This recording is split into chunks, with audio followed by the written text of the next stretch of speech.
Sa loob ng maraming taon, isa sa mga pinaka-kontrobersyal na religious leader sa Pilipinas ay si Apollo Quiboloy.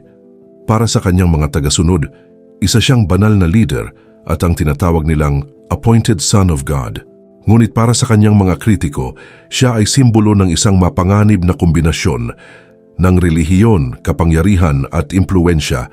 Sa kasalukuyan, habang siya ay nakakulong at patuloy na nililitis sa korte, muling nabuksan ang tanong na matagal nang tinatanong ng publiko, sino nga ba talaga si Apollo Quiboloy? Upang maintindihan ang lahat ng nangyari, kailangan nating balikan kung paano nagsimula ang kanyang impluwensya. Noong 1985, itinatag ni Quiboloy ang isang relihiyosong organisasyon na tinatawag na Kingdom of Jesus Christ o KOJC sa Davao City. Sa simula, maliit lamang ang grupo. Kaunti lamang ang mga miyembro at halos hindi pa kilala sa labas ng kanilang komunidad. Ngunit habang lumilipas ang panahon, mabilis itong lumaki. Unti-unting kumalat ang kanyang mga sermon sa iba't ibang bahagi ng Pilipinas at maging sa ibang bansa. Ang isa sa mga dahilan kung bakit mabilis lumaki ang kanyang organisasyon ay ang kanyang pinakamalaking pahayag. Ayon kay Quiboloy, siya raw ang appointed son of God. Hindi raw siya si Jesus Christ, ngunit siya raw ang taong itinalaga ng Diyos upang mamuno sa modernong panahon at ihatid ang mga tao sa kaligtasan. Para sa kanyang mga tagasunod, ito ay isang banal na katotohanan. Ngunit para sa maraming kritiko, ito ay isang napaka-kontrobersyal at mapangahas na claim na agad nagbigay ng pansin sa kanya. Hindi lamang relihiyon ang naging daan ng kanyang impluwensya. Sa paglipas ng mga taon, nagtayo rin siya ng sariling media network na tinatawag na Sunshine Media Network International o SMNI. Pero bago po ang lahat, baka pwedeng palike muna ang video na ito. Isang simpleng click lang, pero malaking tulong yan sa aming mga content creators para makagawa pa ng mga kwentong gaya nito. Maraming salamat po. Sa pamamagitan ng telebisyon, radyo at internet, naipalabas ang kanyang mga sermon at programa sa maraming bansa. Dahil dito, mas lalo pang nakilala ang kanyang pangalan. Hindi na lamang siya isang lokal na pastor sa Davao. Unti-unti siyang naging isang kilalang religious figure sa buong mundo. Habang lumalawak ang kanyang impluwensya sa relihiyon at media, napalapit din siya sa mundo ng politika. Isa sa pinakakilalang koneksyon niya ay ang kanyang relasyon kay dating Pangulong Rodrigo Duterte. Madalas siyang tinatawag na spiritual advisor ng dating Pangulo.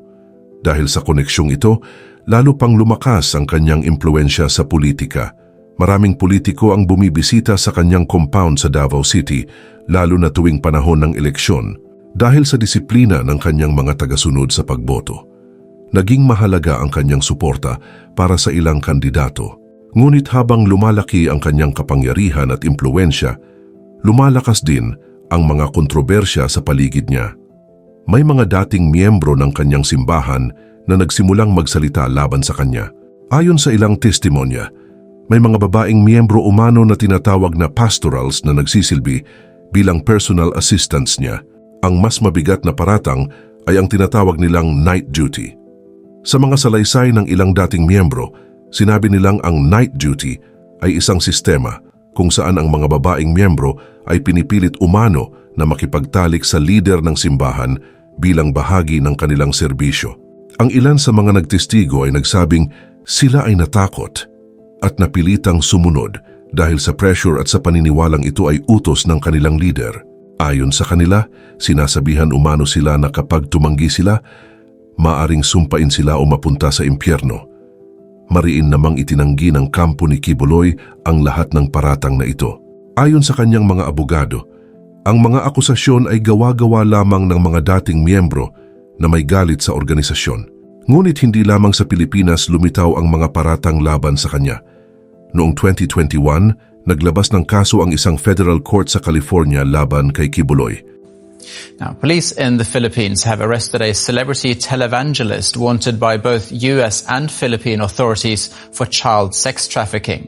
Tell us, who is Apollo Quiboloy and how did he end up wanted by US authorities? Now, it was about 2018 when he was traveling from Hawaii to the Philippines on his private plane. They found allegedly rifle parts and some $350,000 in cash stuffed in socks. And that kind of like tripped the alarm for monitoring Apollo Kibuloy and who he was. Then that led to those accusations that you have already listed. You know, there's a long list of child abuse, sex trafficking of children, fraudulent marriages, and eventually fraudulent visas. Allegedly, he was bringing Filipinos over to the U.S. on fraudulent visas and getting them to solicit cash for bogus charities that he had run.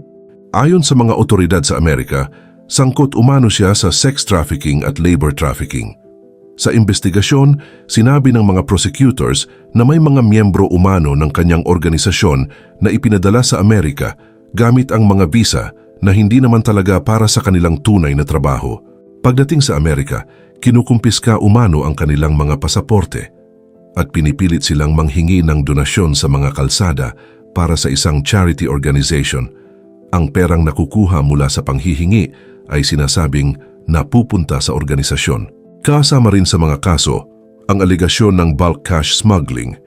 Matapos matagpuan ang malaking halaga ng cash sa isang private plane na may koneksyon sa kanyang grupo. Dahil sa mga kasong ito, isinama siya ng FBI sa kanilang listahan ng mga wanted individuals. Ito ay isang pambihirang pangyayari, isang Pilipinong religious leader na hinahanap ng mga otoridad sa Estados Unidos. Habang nangyayari ang mga ito, nagsimula ring kumilos ang mga otoridad sa Pilipinas. Noong 2024, naglabas ng mga warrant of arrest laban kay Kibuloy para sa mga kasong human trafficking at child abuse. Ngunit hindi agad siya nahuli. Sa loob ng ilang buwan, hindi siya lumabas sa publiko. Naniniwala ang mga otoridad na nagtatago siya sa loob ng malawak na compound ng KOJC sa Davao City. Dahil dito, nagsagawa ng malaking operasyon ang pulisya upang hanapin siya. Libu-libong pulis ang ipinadala sa compound at ang operasyon ay naging sentro ng atensyon ng buong bansa. Matapos ang ilang araw ng tensyon at paghahanap, natapos ang drama nang sumuko si Kibuloy sa mga otoridad noong September 2024. Matapos siyang sumuko, agad siyang dinala sa kustodiya ng Philippine National Police. Dinala siya sa PNP Custodial Center sa Camp Crame, kung saan siya pansamantalang ikinulong habang sinisimula ng proseso ng kanyang mga kaso. Sa Camp Crame, mahigpit ang seguridad sa kanya dahil siya ay isang high-profile detainee.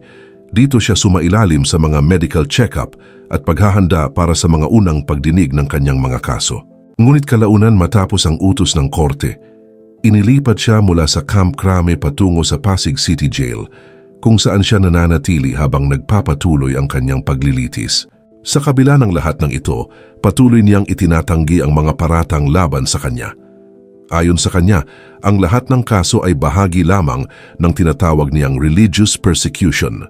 Para sa kanyang mga tagasunod, siya ay isang leader na inuusig lamang dahil sa kanyang pananampalataya.